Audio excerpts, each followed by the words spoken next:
स्वागत है आप सभी लोगों का मेरे चैनल साइंस टू टेक्नोलॉजी में। मैं अनुपम विपुल आप सभी लोगों का स्वागत करता हूं आज के शो रॉकेट मंडे में। आज हम लोग बात करेंगे ड्रैगन फ्लाई मिशन के बारे में जो नासा प्लान कर रहा है। तो आइए ये समझते हैं कि ये है क्या, तिगड़म क्या है। ये है कि टाइटन जो है यानी कि लार्जेस्ट मून ऑफ सैटर्न, तो सैटर्न है, उसके बाद कई सारे चांद है, एक चांद से उसका मन नहीं भरा तो बहुत सारे भरे पड़े हैं, तो उसमें टाइटन दादाजी है, टाइटन सबसे बड़ा है। और टाइटन इकलौता ऐसा मून है यानी कि ऐसा सैटेलाइट है, नेचुरल ऑकरिंग सैटेलाइट है जिसमें एटमॉस्फेयर है। हर सेलेस्टियल बॉडी में थोड़ा सा एटमॉस्फेयर होता है, अपने मून में भी थोड़ा सा एटमॉस्फेयर, लेकिन वो ऑलमोस्ट प्योर वैक्यूम है। तो आप इस तरह से अगर देखें कि नहीं ठीक है, सिग्निफिकेंट इनफ एटमॉस्फेयर कहाँ है, तो सिर्फ और सिर्फ टाइटन में है। बाकी सब जगह पे जैसे वॉल्केनो बस्ट हुआ तो उसका थोड़ा दिन देर तक रहा क्लाउड, तो एकदम थिन लेयर होता है मतलब, लेकिन एक एक्चुअल एटमॉस्फेयर यहाँ है। और ये समझिए इसकी ग्रेविटी जो है काफ़ी कम है, 9.8 मीटर पर सेकंड स्क्वायर्ड जो आप लोग सुनते हैं, उसके कंपेयर में अगर आप देखना चाहेंगे तो 1.3 मीटर पर सेकंड स्क्वायर्ड है। तो ज़्यादा बम ग्रेविटी नहीं है। और यहाँ पे समझिए जो हम लोग भेज रहे हैं तिगड़म ये है कि ये पहला फ्लाइट बेस्ड प्रोब होगा, यानी कि अभी तक हम लोग क्या भेजते थे, लैंडर, वो जाके वहाँ रुक गया, लैंडेड रोवर भेजने लगेगी, वहाँ जाएगा फिर वहाँ घूमेगा फिरेगा फिर ऑर्बिट पे खूब जाएगा, ये सब तो अपना समझ के कर रहे हैं। लेकिन ये पहली बार होगी जो टारगेट ये किया जा रहा है कि वो जहाँ के उड़े, हवा में रहे, फ्लाइट कर सके। मतलब हमेशा फ्लाइट में नहीं रहेगा, लेकिन काफ़ी सिग्निफिकेंट पोर्शन इसका फ्लाइट में रहेगा। मतलब एक जगह से दूसरी जगह जाने के लिए फ्लाइट का इस्तेमाल करेगा, ये पहली बार ऐसा हो रहा है। और ये एज ए सेकंड मिशन के तौर पे नहीं है, जैसे कि अभी क्यूरियोसिटी रोवर जो जा चुका है, परसिवियरेंस 2020 रोवर जो है, उसके नीचे भी एक हेलीकॉप्टर लगाया गया, लेकिन वो ट्रायल रन है कि मतलब करके देखो, वो मेन मिशन नहीं है। यहाँ पे उल्टा है उसका, ये एक ही चीज़ करेगा और इसको सही से करना पड़ेगा, नहीं तो बैकअप नहीं है, सेकंड नहीं है, मतलब हाई रिस्क वाला सिस्टम नहीं है, इसको काम करना ही है। तो अब बात करते हैं यहाँ क्यों जाना चाह रहे हैं। थोड़ा ऑड लग रहा है भाई, सैटर्न जा रहे हैं, सैटर्न के मून में जा रहे हैं, ऊपर से उसका टाइटन में क्यों जा रहे हैं। हिसाब ये समझिए, जहाँ तक अभी हमारा नॉलेज है, जितना अंडरस्टैंडिंग है, सरफेस पे लेक यानी कि झील, यानी कि जहाँ एक बड़ा लिक्विड बॉडी होना कहीं नहीं मिलता हम लोग को सिवाय इस जगह पे। यहाँ पे लिटरली रेडार इमेजिंग से पता चला है कि लिक्विड मतलब तरल आराम से आपको सरफेस में मिल जाएगा, जो कि बहुत रेयर है, कहीं और नहीं है। आधा से ज़्यादा जगह सूखा है या तो मोल्टन है, मोल्टन भी कोई नहीं है, मतलब मरकरी आप कह सकते हो, लेकिन वो सिर्फ दिन में मोल्टन रहता है। यहाँ पे लिक्विड एज ए लिक्विड रहता है, ये बहुत रेयर बात है। और हॉयगन्स प्रोब जो भेजा गया था कसीनी के साथ, उससे काफ़ी डेटा मिला।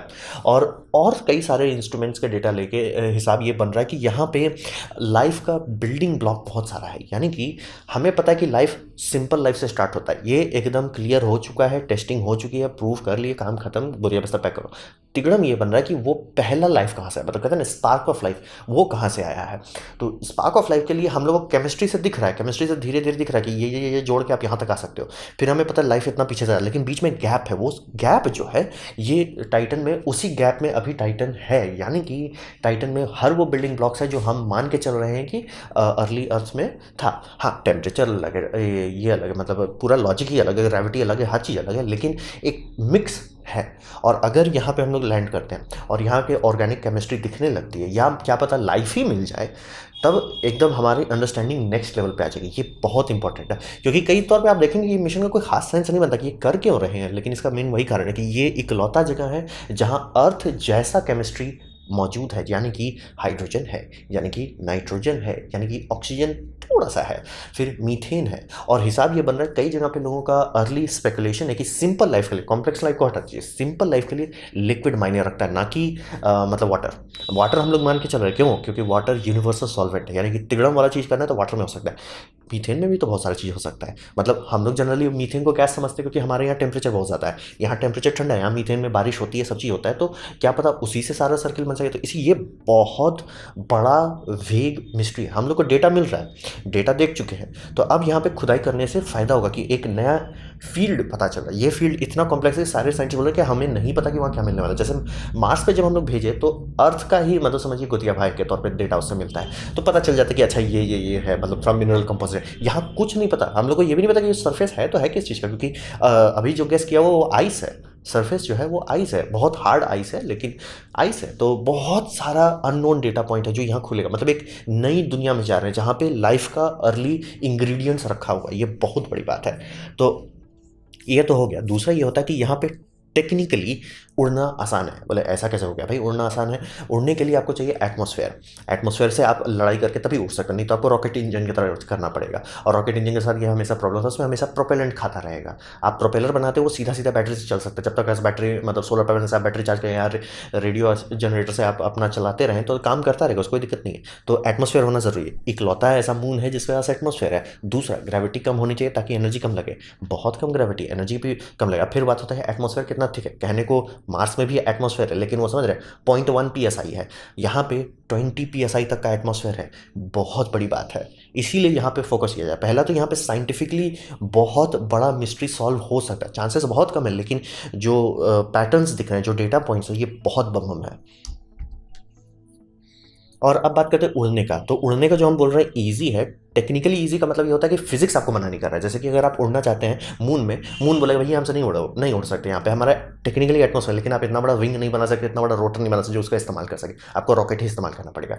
तो यहाँ पे आसान तो है, तो लेकिन बात बनता है कि करें तो करें कैसे। तो नासा बहुत सारे डिज़ाइन को चेक किया। पहला डिज़ाइन में था कि हेलीकॉप्टर डिज़ाइन पे चलेंगे, लेकिन हिसाब ये बनता है कि हेलीकॉप्टर में एक रोटर होता है, ये बात सही है, लेकिन साइड इफेक्ट होता है उसके रोटर्स के जॉइंट्स जो होते हैं बहुत तिगड़म वाले होते हैं। उसी जॉइंट पे मतलब लिटरली ऐसा रोटर रह सकता है कि लेफ्ट जा रहा है तो एंगल ऐसे हो जाएगा, राइट जा रहा है तो एंगल उल्टा हो जाएगा, और ये पर रोटेशन होता है। तो हिसाब ये बनता है कि मैकेनिकल कॉम्प्लेक्सिटी से लोग दूर रहना चाहते हैं। मैकेनिकल हुआ जितना दूर कम रहे उतना बम रहेगा। तो सबसे मैकेनिकली सिंपल डिज़ाइन होता है क्वाड कॉप्टर का। तो क्वाड कॉप्टर को चूज़ किया गया, और इस क्वाड कॉप्टर का जो डिज़ाइन बनाया जा रहा है उसमें 1 मीटर का रोटर होगा, यानी कि जो एक ब्लेड होगा, प्रोपेलर होगा, वो 1 मीटर साइज का होगा। और ये लोग डुअल क्वाड कॉप्टर पे जा रहे हैं, यानी मल्टी रोटर डिज़ाइन कह सकते हैं। इसमें एक ऊपर है एक नीचे है। ऐसा क्यों? ऐसा इसलिए किया जा रहा है कि इसमें रिडंडेंसी मिलती है, यानी कि अगर एक प्रोपेलर वहाँ हो गया क्वाड कॉप्टर नहीं कुछ कर सकता। ये एक 8 वाले सिस्टम में एटलीस्ट एक का डैमेज बर्दाश्त किया जा सकता है। दूसरा, ये आपको स्मॉल फुटप्रिंट में ज़्यादा कैपेसिटी दे। जैसे मान लीजिए 4 से आपको कैपेसिटी मिलती है 40 किलो की, 8 से आपको 60 किलो का मिल जाएगा। अब आप बोलेगा 8 से 80 क्यों नहीं मिला? 8 से 80 के लिए आपको 8 अलग अलग लगाना पड़ेगा ताकि सबको इंडिपेंडेंट एयर फ्लो मिले। तो वो किया जाता है, इसीलिए आपको क्वाड कॉप्टर लिखिएगा या ऑक्टोकॉप्टर लिखिएगा तो वो सीधे दिखेंगे जिसमें 8 अलग अलग हैं। लेकिन 8 अलग अलग रखने से साइड इफेक्ट ये होता है कि उससे आपका साइज यानी डायमीटर बड़ा हो जाता है। इसे रॉकेट के ऊपर रख के भेजना है, एक हीट शील्ड के अंदर प्रोटेक्ट करके भेजना है। तो ये सब कारण से ये फुटप्रिंट छोटा करना ज़रूरी था। तो क्वाड कॉप्टर लिया जा रहा है। क्वाड कॉप्टर में डुअल कर दे रहे हैं, तो डुअल क्वाड कॉप्टर आप लिखिएगा तो यही आने वाला है। और इसका टेस्टिंग मतलब नासा कर चुका था, मतलब लो लेवल पे। ऑब्वियसली धरती के यहाँ ग्रेविटी थोड़े बंद कर सकते हैं कि लो ग्रेविटी पे टेस्ट करो, लेकिन जितना टेस्टिंग करनी थी ये डिज़ाइन काफ़ी अच्छा लगा। और इसका एक और फायदा होता है, ये काफ़ी स्ट्रॉन्ग टाइप देता है, मतलब इसका चूंकि एयर कॉलम एकदम स्टेबल रहता है तो ये ऑसोलेशन बहुत कम रखता है। तो है इसका मतलब, तो आप थोड़ा सा परफॉर्मेंस जरूर लूज कर रहे हैं, लेकिन बम में आपको स्ट्रेंथ इंड्योरेंस मिल रहा है। अब बात करते हैं एटमॉस्फेयर। एटमॉस्फेयर के मामले में अगर आप समझना चाहें 97% नाइट्रोजन है, यानी कि कोई ऐसा नहीं कि सल्फ्यूरिक एसिड जैसा चीज़ है। एटमॉस्फेयर है, शांत और इनर्ट टाइप है। और फिर मीथेन 2.8% और थोड़ा सा अदर गैसेस मिक्स हैं जिसमें हाइड्रोजन और एक्स्ट्रा चीज़ें हैं। तो एटमॉस्फेयर है, स्टेबल है, रिएक्टिव नहीं है, तो ये सब चीज़ का काफ़ी फायदा बन रहा है। और मैंने आपको बताया ये एटमॉस्फेरिक प्रेशर 1.45 एटमॉस्फेरिक प्रेशर माना जाता है, यानी कि 20 psi के आसपास है। तो यानी विंग्स को ज़्यादा मेहनत नहीं करना पड़ेगा। और अगर इसके प्रोपेलर्स को समझना चाहेंगे तो आप जो नॉर्मल प्रोपेलर देखते हैं वैसा नहीं दिखेगा, वो लगेगा कि विंड टर्बाइन का ब्लेड उठा के डाल दिया, क्योंकि डेंसिटी और विस्कोसिटी अलग होने के कारण अलग लॉजिक लगाया जा रहा है इस पर। लेकिन एक समस्या कि एटमॉस्फेयर है बम में, लेकिन ये सूरज से इतना दूर है कि इसका टेम्परेचर कुछ ज़रूरत से ज़्यादा ही ठंडा है, यानी कि -179.2 डिग्री सेल्सियस। ये बहुत ज़्यादा ठंडा है। तभी तो मीथेन अगर लिक्विड फॉर्मेट में तो समझ लीजिए, मतलब अगर यहाँ पे स्टारशिप को लैंड कराएंगे तो सीधे पाइप डाल के टंकी फुल कर लेने का, भाई टेंशन ही नहीं, कंप्रेस करने का नहीं, सीधे पाइप डालने का, पंप चलाने का, फुल करने का, वापस चले जाने का। तो समझ लीजिए बहुत ही ठंडा जगह है। और ठंडे होने से आप ये समझिए ना, काफ़ी लोगों को लगा अरे ठंडा है अच्छा है, मतलब इलेक्ट्रॉनिक्स अच्छा रहेगा। बात यह है कि इलेक्ट्रॉनिक्स में काफ़ी सारी चीज़ को भी नहीं पसंद आता, लेकिन मान लिया आप इलेक्ट्रॉनिक्स डिज़ाइन कर जो ठंडा बर्दाश्त कर ले। साइड इफेक्ट होता है कि बैटरी को ये नहीं पसंद आता। बैटरी इलेक्ट्रोकेमिकल डिवाइस है, केमिस्ट्री वाले सारी चीज़ों को इतना ठंडा आप रखोगे वो बोले भैया हमसे ना हो। दूसरा, आप जो स्ट्रक्चर बना रहे हैं, प्रोपेलर बना रहे हैं, ये सब इतने कम टेम्परेचर पे अगर नॉर्मल मटेरियल से बनाएं चकनाचूर हो जाएगा। तो आपको ऐसी इंजीनियरिंग करनी पड़ेगी कि आपका लुब्रिकेशन इस टेम्परेचर पे काम कर सके, आपका मटेरियल कांच जैसा ब्रिटल ना हो जाए इस टेम्परेचर पे। जो कि लिस्ट आपका मतलब ऐसे आप स्टार्ट करेंगे, आपका मटेरियल लिस्ट होगा 100 मटेरियल से स्टार्ट किए, जैसे ये टेम्परेचर डालेंगे अच्छा 3-4 मटेरियल के सिवा और कोई चीज़ को हैंडल नहीं कर सकता। तो ये समझिए फ्लाइट कहने को आसान है, लेकिन वो टेम्परेचर के चक्कर में बहुत बड़ा फजीयत बन जाता है।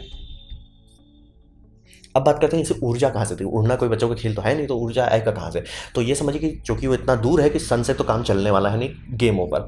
अब दूसरा ये कि अगर वहाँ मान लीजिए आप कोई बहुत बड़ा सोलर फार्म लगा भी दे तो काम नहीं कर पाएगा, क्योंकि एटमोसफेयर है, मतलब मार्स जैसा ऑलमोस्ट ट्रांसपेरेंट नहीं है, वहाँ एटमोसफेयर बम एटमोसफेयर है। तो इसी कारण सोलर का तो डिस्कशन ही नहीं था। तो इस्तेमाल किया जा रहा है radio isotropic thermo electric generator, यानी कि पेल्टियर डिवाइस इस्तेमाल कर रहे हैं। जो आप देखते हो ना कि यूएसबी फ्रिज आता है, या मतलब सॉलिड स्टेट फ्रिज आते हैं कि जिसमें एक डिवाइस रहता है, बिजली दो तो एक तरफ गर्म होगा एक तरफ ठंडा होगा। इसका उल्टा आप कर सकते हैं कि एक तरफ गर्म कीजिए एक तरफ ठंडा कीजिए, आपको इलेक्ट्रिसिटी मिलेगी। इफिशिएंट बहुत कम होता है, इसीलिए हम लोग इसे इस्तेमाल नहीं करते हैं धरती में पावर बनाने के लिए, लेकिन कहीं कहीं पर इस्तेमाल किया, जैसे आरटीजी के केस में। अब इसका सबसे बड़ा फायदा ये होता है कि इसे चाहिए डेल्टा, यानी कि गैप दो चीज़ के बीच में, गर्म और ठंडा के बीच में। तो ठंडा तो बाहर, उससे बढ़िया ठंडा जगह तो है ही नहीं, क्योंकि वैक्यूम ठंडा नहीं होता, वैक्यूम इंसुलेटर है, इट डज नॉट केयर, वाले वहाँ कुछ नहीं है, आप लटके हुए हैं चेंबर में, इसीलिए हम लोग वैक्यूम फ्लास्क बनाते हैं। अब बात यह है कि ये इकलौता टाइटन इकलौता जगह जिसको आप ठंडा कह सकते हैं नॉर्मल साइज पे, क्योंकि वहाँ कन्वेक्शन से आपकी गर्मी निकलेगी, प्लस नाइट्रोजन बहुत अच्छा से एनर्जी निकाल सकता है, प्लस -100 सेल्सियस के नीचे का नाइट्रोजन आराम से आपको मतलब टच करेगा, आपसे पूरी बॉडी एनर्जी हीट निकाल सकता है। तो कोल्ड साइड तो बम हो गया। अब बात ये तो इसको गर्म करेंगे तो कैसे करेंगे, यहाँ पे रेडिएशन हमारा एक बहुत बढ़िया फ्रेंड बन जाता है। आप अगर न्यूक्लियर केमिस्ट्री का जानते होंगे तो उसमें आपको पता होगा बहुत सारे रेडियो एक्टिव वेस्ट बनते हैं, और ये सब वेस्ट बहुत हॉट रहता है, मतलब इतना हॉट नहीं कि रिएक्टर में रख के इसे बिजली बना लें, लेकिन इतना हॉट है कि इसे ऐसे आप नहीं छोड़ सकते, ठंडा करना पड़ता है। धरती के केस में उसे सब cooling fuel rod cooling pool में रखा जाता है, जहाँ उसको ठंडा किया जाता है, भैया अब तुम मतलब 1000 डिग्री सेल्सियस से धीरे धीरे 500 डिग्री सेल्सियस तक आओ। और ये होता है कि वो 500 डिग्री सेल्सियस कई साल तक रह सकता है। तो हिसाब वही किया जा रहा है, इसमें रेडियो एक्टिव मटेरियल डाला है जो इंटरनली गर्मी पैदा कर रहा है अपना, मतलब पीरियोडिक टेबल से एलिमेंट जो ट्रांसम्यूटेट हो रहा है उससे मतलब समझिए एनर्जी दे रहा है, एनर्जी से ये बम गर्म है। ये काम करता रहेगा। इसे वॉयेजर में लगाया गया था, 40 साल से उसकी बैटरी चल रही है, तो मतलब समझ लीजिए पावर में आपको कोई दिक्कत नहीं होने वाले। हाँ, ये ज़रूर इसका साइड इफेक्ट, इसको बंद नहीं कर सकते। तो इसका साइड इफेक्ट ये होता है कि जब वो भेजेंगे जुपिटर के लिए तो इसमें रेडिएटर लगाना पड़ता है। क्यों? क्योंकि मान लिया आपने शेल बना दिया, एकदम बम शेल बना दिया, एकदम प्रोटेक्ट करके आप भेज रहे हैं, उसके अंदर ये हीट देता ही रहेगा, कंटिन्यूसली ये हीट देता रहेगा, वो भूंज देगा सब चीज़ को अंदर। मतलब 1 साल में नहीं होगा, 2 साल में हीट पाइलअप होने लगेगा, तीसरे साल में सारा चीज़ पिघलने लगेगा। तो इसी कारण से रेडिएटर लगाना पड़ता है। जहाँ भी क्यूरियोसिटी रोवर भेजा जा रहा है तो उसका जो शेलिंग है, जो केसिंग रहता है, उसमें एक रेडिएटर लगा रहता है उसको ठंडा रखने के लिए, भैया तुम ठंडा रहो, नहीं तो क्योंकि इसमें ऑफ स्विच नहीं है। तो इसका इसी का इस्तेमाल करके हम लोग जाएंगे। टाइटन का ठंडा होने का ये फ़ायदा हो जाता है कि इसका वेस्ट हीट को निकालना आसान हो जाता है। लेकिन इसका वेस्ट हीट को ऐसा नहीं कि बस बाहर भेज दो, वेस्ट हीट है बम निकाल दो, उससे नहीं किया जाएगा। इसका वेस्ट हीट को रीडायरेक्ट किया जा रहा है। इसीलिए आप ड्रैगन फ्लाई का वो देखिएगा, कैप्सूल देखिएगा तो आपको देखिएगा पीछे एक तो बहुत बड़ा डोनट है, मतलब फिन्स एक्सपोज नहीं है, जैसे कि मार्स रोवर में आप देखेंगे फिन्स एक्सपोज हैं, ड्रैगन फ्लाई में फिन एक्सपोज नहीं है। ऐसा क्यों? ताकि क्योंकि वो हीट जो है उसका इस्तेमाल करके ये रोवर को गर्म रखें, क्योंकि रोवर के सारी इलेक्ट्रॉनिक्स को मतलब थोड़ा तो चाहिए टेम्परेचर, नहीं तो पता चला आपका सोल्डरिंग जो आपने किया वही उखड़ जाएगा, प्लस बाकी सारे चीज़ को भी चाहिए भाई इतना ठंडा मत करो। तो वो हो जाएगा। हीट जो इसका वेस्ट हीट है उससे काफ़ी फ़ायदा हो रहा है, और इलेक्ट्रिसिटी तो बम है ही। लेकिन ये समझिए आरटीजी बहुत कम पावर देता है, मतलब इसमें रो आके आपको 100 वाट मिलने वाला है। तो 100 वाट उतना नहीं होता कि आप आधा टन का कोई क्राफ्ट को उड़ा सकें, मतलब टाइटन में भी नहीं उड़ा पाएंगे। तो हिसाब ये किया जा रहा है, ये कंटिन्यूस पावर है। तो ये कंटिन्यूस पावर रात के दरमियान आपका बैटरी को चार्ज करेगा। बैटरी आराम से पूरा इसका मतलब जितना पावर निकल रहा है कंटिन्यूसली निकल रहा है, आराम से शांति से बैटरी हो जा रहा है, बैटरी चार्ज होते जा रहा है। बैटरी जब पूरा चार्ज हो जाएगा तो दिन में ये सारे मिशन करेगा। मिशन के लिए बैटरी ये ड्रेन करेगा, आरटीजी से मेन क्रिटिकल इंफ्रास्ट्रक्चर मेंटेन करता रहेगा। और आप बोलेंगे डे नाइट का कितना साइकिल है, जैसे चांद पे डे नाइट का साइकिल थोड़ा लंबा है, 15 दिन के आसपास का है, यहाँ पे भी लंबा है। तो यहाँ डे नाइट साइकिल लगता है लगभग 8 दिन का। तो ये 8 दिन तक चार्ज करेगा और 8 दिन तक ये करेगा, क्या बोलते हैं, मतलब एक्सप्लोरेशन करेगा। और एक्सप्लोरेशन दिन में करने से ये फायदा होगा, भले सनलाइट कम ज़रूर है लेकिन है, मतलब रात में कुछ नहीं है, कोई हेलोजन लगाना पड़ जाएगा इसके अगल बगल देखने के लिए कि कहाँ उड़ रहे हैं, इसीलिए रात में ये कुछ खास नहीं कर सकता। हाँ, साइज्मोग्राफ, रेडियो कम्युनिकेशन, ये सब हो सकता है, आराम से ऐसा किया जा सकता है कि ये मिशन करे दिन में, सारा डेटा कलेक्ट करे और रात में भेजे। और इसको ऐसा बनाया जा रहा है, मतलब ये ड्रैगन फ्लाई को, कि ये डायरेक्ट कम्युनिकेशन टू अर्थ करे, मतलब ये किसी सैटेलाइट को नहीं भेजेगा, सैटेलाइट हमें नहीं भेजेंगे, डायरेक्ट भेजेंगे। हॉयगन्स जब भेजा गया था, हॉयगन्स कसीनी को रिले कर रहा था, कसीनी हमें रिले कर रहा था, यहाँ पे ये डायरेक्ट करेगा। तो पावर रिक्वायरमेंट के तौर पे काफ़ी सारी चीज़ को बैलेंस किया जा रहा है। और इसका अभी डिज़ाइन के तौर पे किया जा रहा है कि 2 to 5 किलोवाट आवर तक की बैटरी के बारे में डिस्कशन हो रहा है। बैटरी इससे बड़ा भी लगाया जा सकता है, इससे छोटा भी, क्योंकि अभी समझिए एकदम फाइनल नहीं हो गया कि यही बना रहे हो यही भेज रहे हैं। तो बैटरी थोड़ा बड़ा लगा, क्योंकि बड़ा बैटरी से ठीक है, आप लंबा देर टिक पाओगे, लेकिन साइड इफेक्ट होगा, पावर कंजम्पशन बढ़ जाएगा फ्लाइट का, क्योंकि वजन बढ़ जाएगा। तो पावर के मामले में काफ़ी अच्छा से आरटीजी इसको सूट कर रहा है। अब बात करते हैं इसमें इंस्ट्रूमेंट्स क्या होंगे। ठीक है, वहाँ जा रहा है तो वहाँ करेगा कैमरा वैमरा तो बेसिक हो गया, आजकल हर चीज़ में कैमरा होता है। तो इसका प्लान्ड वेट का जो रखा जा रहा है वो करीब आधा टन के आसपास का है, 450 किलोग्राम, यानी बम बम वजनी है। आप सोचें, मतलब लगभग आधा टन का चीज़ उड़ने का सोच रहा है, तो ये सिर्फ वहीं पॉसिबल है। टाइटन में इसे धरती में टेस्ट नहीं किया जा सकता, धरती का ग्रेविटी इसको उड़ने नहीं देगा। अब इसमें कोई रोबोटिक आर्म्स नहीं दिए जा रहे हैं, तो हिसाब ये लगा सकेंगे कि जो लैंडिंग स्किड है वो फोल्डेड रहेगा। वो जैसे ही डिप्लॉय करेगा उसमें दो ड्रिल हैं, दो इंडिपेंडेंट ड्रिल हैं, क्योंकि मान लीजिए एक खराब हो गया या जाम हो गया, आराम से दूसरा वाला संभाल लेगा। या मान लीजिए अलग अलग जगह पे, क्योंकि ये लैंड कर सकता है, इसका बस मूव करने का सिर्फ एक ही ऑप्शन है, वो उड़ के जाओ। इसीलिए इसमें आप चक्का नहीं देखेंगे, बैकअप नहीं रखा गया, ये सिर्फ एक काम के लिए बनाया गया, उड़ो तुम। और इसको मतलब इसका डिप्लॉयमेंट का है, जो अभी नासा का एनिमेशन है, जो मैंने नीचे लिंक दे दिया है, अभी एनिमेशन ये है कि हीट शील्ड खुलेगा और ये अपने पावर पे लैंड करेगा। ये बहुत बड़ा रिस्क की बात है कि यानी कि मान लीजिए किसी कारण से प्रोपेलर फेल हो जाता है या मतलब नहीं टिक पाता है, वो सीधे क्रैश करने वाला है। मतलब तुरंत 5 मिनट में पता चल जाएगा ये काम करने वाला है कि क्रैश करने वाला है। इसके पास ऑप्शन नहीं है कि अच्छा आ गए लैंड करके अब उड़ने का कोशिश करना है, ये लैंड अपने पावर पे करने वाला है। ये भी बहुत बड़ी बात है, क्योंकि अगर आप क्यूरियोसिटी रोवर का या 2020 रोवर का देखें, उसमें एक थ्रस्ट मतलब समझिए एक जेट पैक जैसा इक्विपमेंट है जो उसको स्लोली स्काई क्रेन जिसे कहा जाता है स्लोली लैंड कराता है, उसके बाद वो क्रेन हट जाता है। यहाँ इसके पास क्रेन का ऑप्शन नहीं है, तो ये उड़ना इसके लिए एकदम ज़रूरी है। इसीलिए ये बहुत बड़ी बात है कि पूरी तरह से उड़ने पे ही सब चीज़ चल रहा है। इसमें ड्रिल तो आपको बता ही दिया, दो ड्रिल है, गामा रे और न्यूट्रिनो स्पेक्ट्रोमीटर है। अब बात यह कि ये सब काम आराम से आप कर सकते हैं, ये मतलब इनर सोलर सिस्टम यानी कि मार्स में आराम से कर सकते हैं, क्योंकि सनलाइट है और प्लस एटमॉस्फेयर नहीं है। यहाँ एटमॉस्फेयर है प्लस इतना दूर होने के कारण यहाँ न्यूट्रिनो का इमिशंस जो है सन की तरफ से जो आ रहा है वो बहुत कम रहता है, तो वही सब स्पेक्ट्रोग्राफ काम नहीं करेगा। तो इसमें अपना पल्स जनरेटर दिया गया है जो न्यूट्रिनोस को इमिट करेगा और उसी का फीडबैक से ये बताएगा कि ज़मीन के नीचे क्या है। और मास स्पेक्ट्रोग्राफ की जो ड्रिल से जो डेटा आएगा उसे एक सैंपल में रखा जाएगा, उसे स्पेक्ट्रम एनालिसिस करेंगे। अगर एनालिसिस में कुछ इंटरेस्टिंग आता है तो दूसरे चेंबर में भेजेंगे, वहाँ पे उसे लेज़र से भूंज दिया जाएगा। भूंजने के बाद जो गैस को है उससे एनालाइज किया जाएगा। तो इंस्ट्रूमेंट के मामले में समझिए क्यूरियोसिटी रोवर जैसा ही, बस इसमें ये नहीं है क्या बोलते हैं लेज़र फायरिंग सिस्टम नहीं है और रोबोटिक आर्म नहीं है, क्योंकि ड्रिल इसका फिक्स्ड दो जगह पे है। तो ये था मेरा प्रेजेंटेशन ड्रैगन फ्लाई मिशन के बारे में। उम्मीद करता हूँ कुछ लगा, कुछ सीखने मिला, कुछ समझ में आया। अगर ऐसा है लाइक कर दे, दोस्तों शेयर कर दे, उससे मेरा काफ़ी भला होगा। नहीं अच्छा लगा, नहीं पसंद आया, कोई बात नहीं, आप डिसलाइक कर सकते हैं। मैं कहूँगा डिसलाइक 2 बार दबाएं, उससे मुझे पता चलेगा कितना ना पसंद हुआ है। मैं आपसे कहूँगा कॉमेंट लिखें, मैं हर कॉमेंट की जवाब देने की कोशिश करता हूँ। आपसे कहूँगा सब्सक्राइब कीजिए, बेल दबाइए अगर आप फ्री हैं तो। आपने मेरा वीडियो देखा, जान के मुझे बहुत खुशी हुई। धन्यवाद।